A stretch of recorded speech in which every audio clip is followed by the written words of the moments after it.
For inviting me. I wanted to present something. I presented similar kind of slides at the earlier Basel meeting on knowledge graphs, but this goes back really a couple of years. This I go forwards. First of all, a lot of the work that I'm doing currently in knowledge graphs is at MITRE. In just the last couple of months, we've built a knowledge graph around a large-scale genomic clinical study we did around COVID patients, and we're still finishing the paper on that to publish. And the more recent one is working with reviewing NIH's NCATS translator, which is actually quite a monumental piece of knowledge graph work that works across different agents.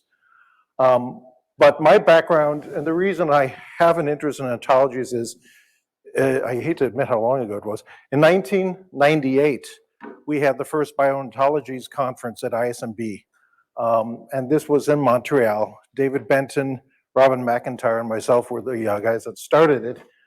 And there was really an expectation that the ontologies issue is going to clean up all the data issues that we're seeing with, what's the right format, how do you organize it, what are the models behind it. So we spent, I guess, about the first 10 years, a lot of activity in trying to drill down on them. But they're tricky. And every time we look at one, we see something else about them that needs deeper understanding. It's philosophy dependent. And as a biologist, I'm like, well, everyone thinks like a biologist, right? And they don't. So, are you talking about the data? You're talking about the domain. So these things you can deal with, but they take a long time to sort of settle and argue. And what I'm also seeing in just the last couple of months, the dynamics of something out there like ChatGPT and getting it to write code is really sort of throwing the whole table out. It's going to be an interesting way of how people combine that with ontologies and knowledge graphs and see who tells whom how it's going to be structured.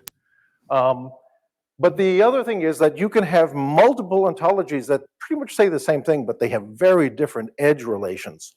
And the question is, it's not just about trying to find homologies or alignments between them. There's subtle issues. Part of it is there's so many different ways of getting it right. And I'll talk about the Dedekind number problem later. But property graphs, which are used a lot, I use them, they're very efficient, but they do the one thing that's, most of the time we need to add things to the edges as well as to the objects. They're syntactical sugar, as I think about them. But the more interesting stuff that came out a few years ago is shapes. And shapes is really where I'm starting from in this geometric description, because it really merges 2 or 3 different areas of both computer science and mathematics. So the issue of hypergraphs and hyperedges, if you've been looking around, they're coming up a lot now. There are several papers. There's a very interesting paper on how to represent a lot of domain knowledge using these. Even time series data fits very nicely in a hypergraph kind of model. So I think what I first want to do is sort of present what are hypergraphs. The order is maybe not the perfect thing, but this is just a quick overview of what shapes are. And if you haven't heard of these standards, there's a lot of material you can read on. So both SHACL and SHACL describe more or less of a shape or a template that you can use to match patterns that are semantically similar. There was a discussion between these two, the world of math and the world of semantics, back in 2015 between Eric Prudhomme and David Spivak, but it doesn't seem much came of it. Both groups sort of had a chance to talk, and then it was too much. I think the common ground was little, an understanding of this. So unfortunately, I think that would have been a really great topic to settle a lot of the formalisms.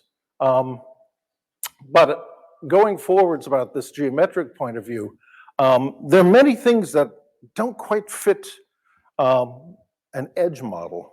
And even adding a property sometimes doesn't do that right, because if the thing you want to say about the other two things is itself an object, it gets really tricky, because now you need to say things not about an edge of 2 things, but an edge of 3 things, or a hyperedge. And so patient receiving diagnosis from the doctor is in that class. You can try to do it with a skeleton of edges, but there can be so many different ways of doing it just around a simple object of 2 or 3 nodes, so that you'd want to talk about the whole shape at once if you could. It comes up also with relations between family members, where it's not just a few that you do a direct composition, it's the whole ensemble that says something. So clearly we have some similarities when we've investigated named graphs, and that's something I'll be bringing up soon. But one thing to really understand is there's 2 elements that I think are very useful for understanding this. I'm not expecting you to really to learn it here, but you can make notes and then look it up yourself. One is the thought that data is really data in edges, at least. It has to be. It can't be just data points. Whatever data is, it isn't points. It isn't rows in a table. That's a useless thing. That's what's produced Excel sheets full of the company's data that other companies make a lot of money trying to stitch that together again. So it's about objects and edges, and that is mathematically well defined. That's a category. And the things that change one set of objects and edges to another cleanly in a cohesive way is a functor. So without going into too much depth, any database you have, anything, it could be a table database, a graph database, is a functor. It's an instance based on the schema, and it's all these edge mappings that are reified. So that's the thing really, is the functor is not a operator. It's the thing that says, here is everything. Oh, you've got this database. I have a similar database. It's got the schemas that match, but it's from 2 different experiments. And that's how that's handled. And SHACL and SHACL would work the same way. It itself it defines functors within it. So there's more detail. I'll jump ahead here. This gives you the overview of the other piece. The notion behind a hypergraph really is it's built out of smaller exact complexes called simplex, where it could be 2 things, which is an edge, and we're already in that crowd, or 3 things at once, and then it's a face, and then higher order. And that's the point, is that you don't have to stop at edges, 2 edges. You can go higher. But it isn't that everything gets stuck together. In hypergraphs, you'll see you can combine things in various memberships, but there can be meaning associated with each subset. And I'll give you a few. So you can take any existing set of 3 things that have relations together and bring in a 4th one, either the red one or the purple one, and then attach it. If it attaches to each of the other ones completely, it can form that higher order structure, that simplex. But it doesn't have to attach to all of them. It might attach to 2, and therefore it's just going to be an extra set of nodes and edges, but not the full 4 altogether at once. So simplexes can be decomposed into all the underlying simplexes, and any set of nodes can be put together in complicated ways. It doesn't have to all be a simplex. But if you put them together as a complex of mixed simplices, that's a hypergraph. So you can look at hypergraphs 3 different ways. Here you have nodes going across the top and edges that I didn't enumerate going down the side.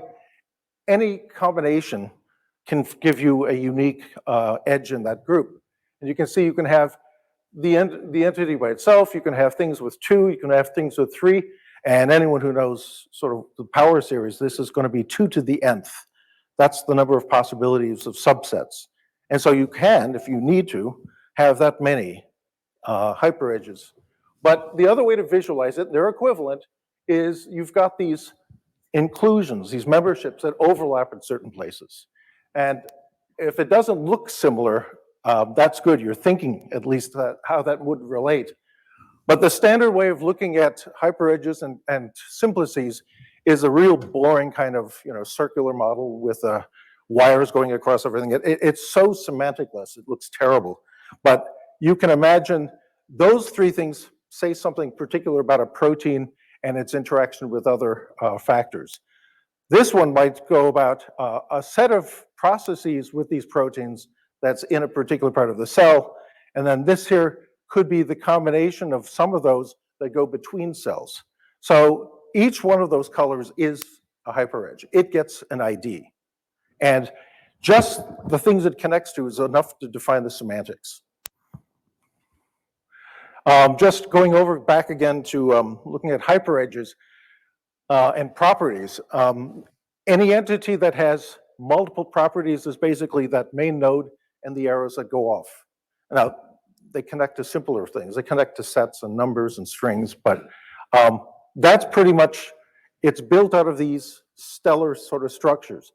But the interesting thing is the edges can have properties, and a property is not just a connection to the edge. Remember, the edge is saying something about the two entities. What you have is, for each property on an edge, you've got a three-way edge, right? It's got to have to refer to both of those things, and then its content, which could be distance, could be strength, but it's not just the edge, it's the inclusion of the nodes on that edge as well. So it's good to think of it as a blade. And so you can build a whole hierarchy of these things. You can give it simple logic, you can give it heavy logic. But basically where we're heading with the nodes and graph story is that it's a larger superset. And you can add any kind of constraints and semantic rules to it as you want. In fact, you need a language to define those. But hypershapes really are a way to sort of deal with larger and larger clusters. Now, the interesting question is, when do you need them? So you can see that I've colored the three-way relations, I'm keeping it simple, with a triangle color here. The thing that's interesting to note, does this laser really work? All right. I don't know if you're familiar, have you ever seen the RDF definition of how lists work? I mean, that's classic prologue kind of stuff. Jans was very familiar with it. It's about having a first and a rest, and this object breaks to a first and a rest and a first to rest. It just keeps going like that. And a lot of people, including myself, looked at that and says, oh, this is funny. This got turned in the PowerPoint. This purple should be going horizontal, sorry. They'd rather have things indexed, right? The first thing in the array, the second thing, the third thing. I don't see that here. But it turns out when you build this model, these edges can be completed by what we call an indexing set. So you can see from the shaping, you can turn one structure to the next, so they're homologous. So there's a lot of this that comes out of the use of shapes, is that a lot of the crazy structures you'll see in RDF actually can map nicely to very common things that you use in Python and other things. So some examples.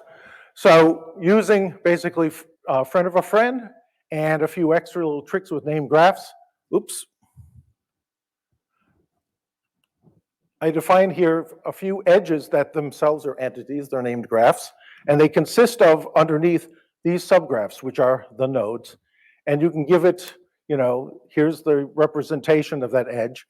And you can do the same for each of them, but now you can actually combine them into higher order structures and call that the face, which is really a close trio of people. Now, the real trick, of course, is how would you implement this? You'd like to have some smart, very fast indexing. Once it's indexed, asking about, are you part of this, can be very fast. It's an indexing problem, which is the same thing that happened to the linked data world to try to get the data speeds up. So you can do the same trick with higher order graphs. Cellular biology, this is showing, and this comes from work, this is from the paper from Cliff Joslin and Larry Hunter, where you can see multiple ways of dealing with representations. They're all equivalent about the reaction of entities. And you'll notice there's a use of a bipartite graph. So bipartite graphs are a trick to turn anything into a hypergraph, because you can say that these guys are part of this reaction and these two in going out, so there's an overlap between them. So yeah, you can represent hyperedges just with graph elements, but you're going to have a lot of edges, right? You don't want to have to do a sparkle on them. That's going to be a little time consuming.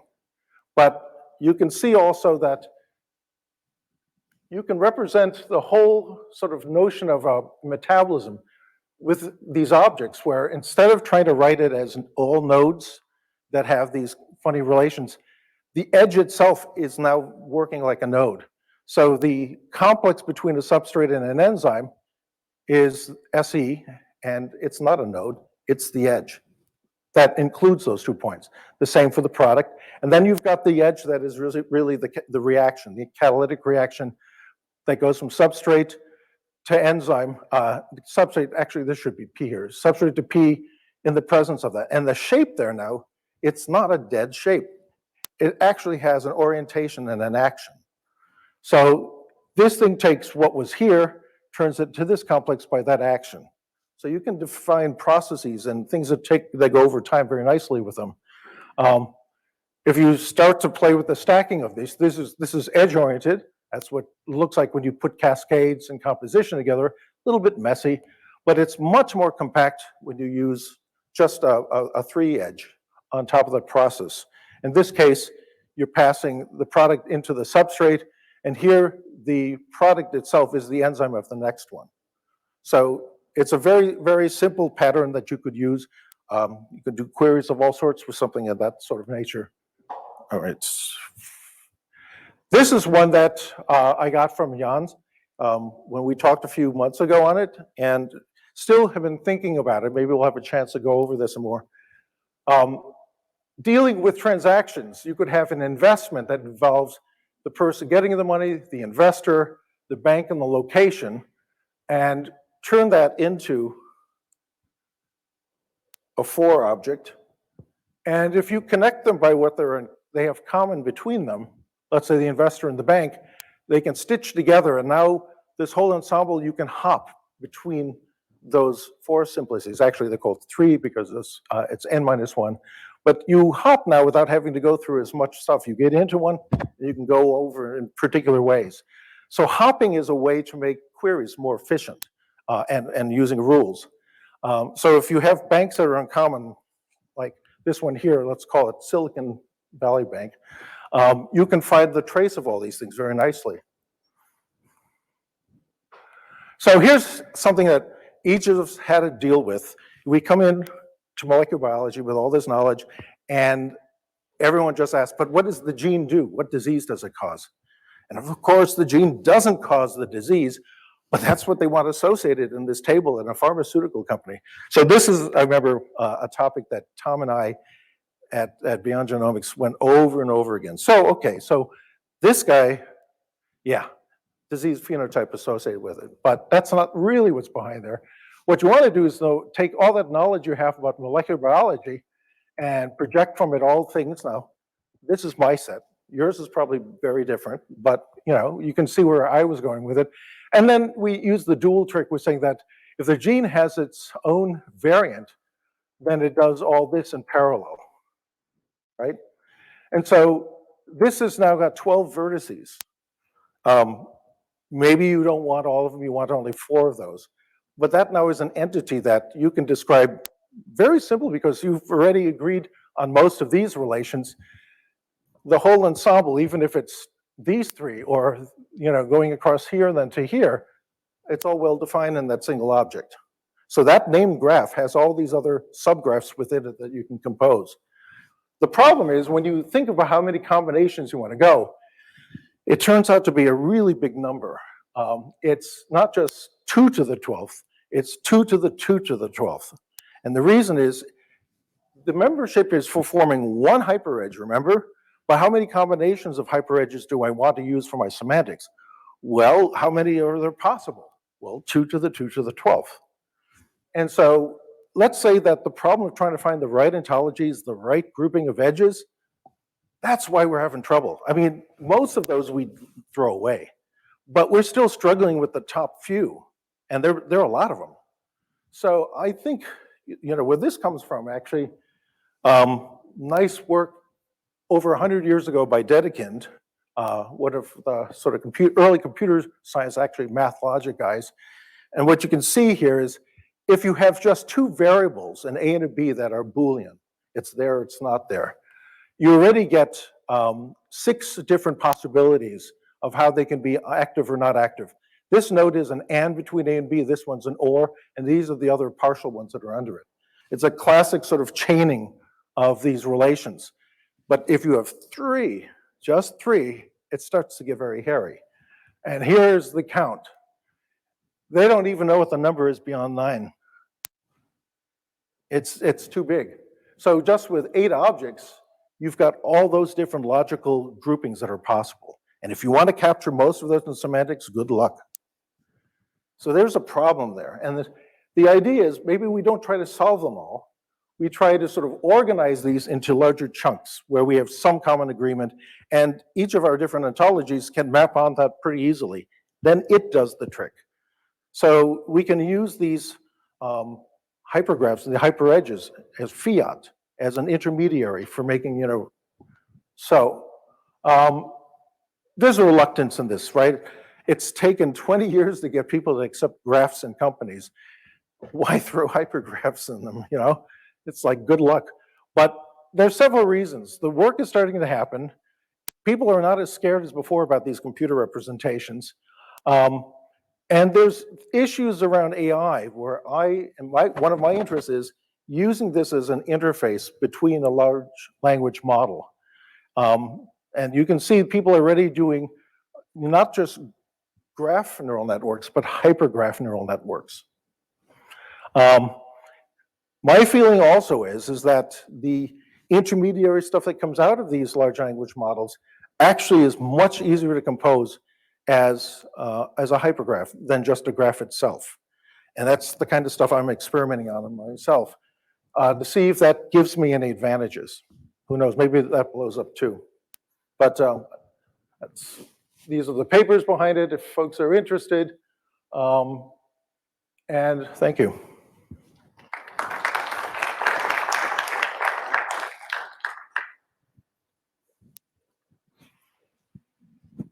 So I have I have a question. I thought it would be simple, but maybe not.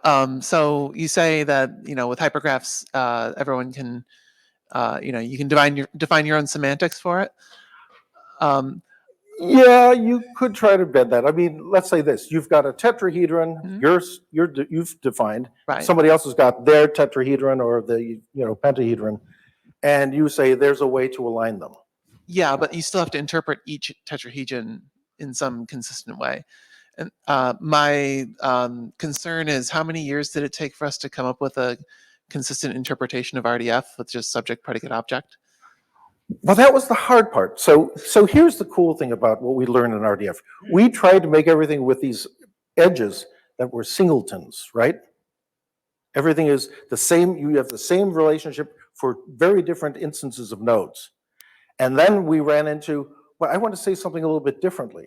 So we invented named graphs. The minute we opened the floodgates for named graphs, this became sort of easy to do. Because what you can do is any other subpart you can give a name to, and you can say how they assemble. So I think there was a Jeremy Carroll who did that paper originally on named graphs. There's a way to project that now. That was the hard work, I think. And the actual semantics, there's so many different ways of using and interpreting it, which is going to be necessary. But the structure, I mean, I remember talking to you maybe 2 years ago about using RDF star to try to define them. And I think there are multiple ways of doing it. We start using named graphs. But I think the hard work for the formatting has been done. Getting to use these things, well, there's research behind that needs to happen, yeah.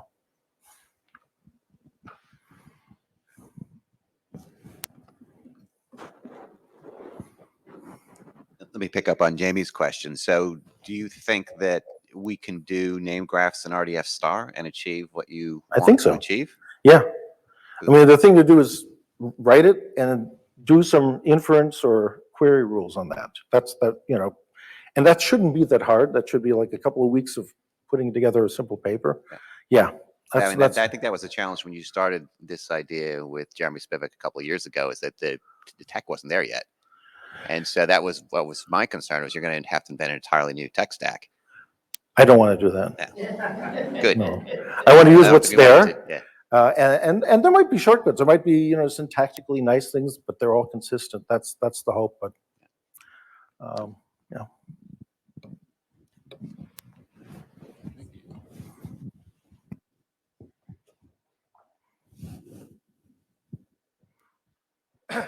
So we've talked about it several times before, right? And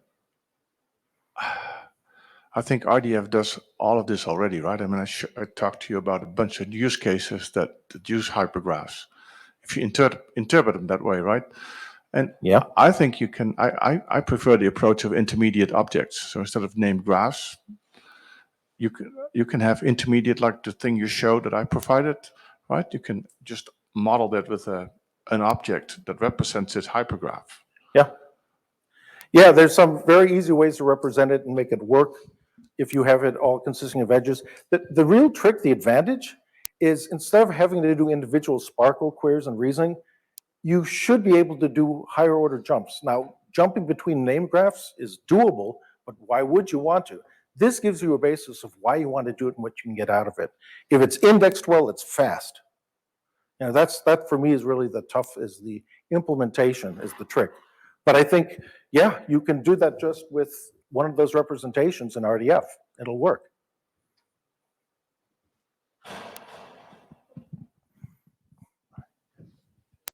All right, thank you very much.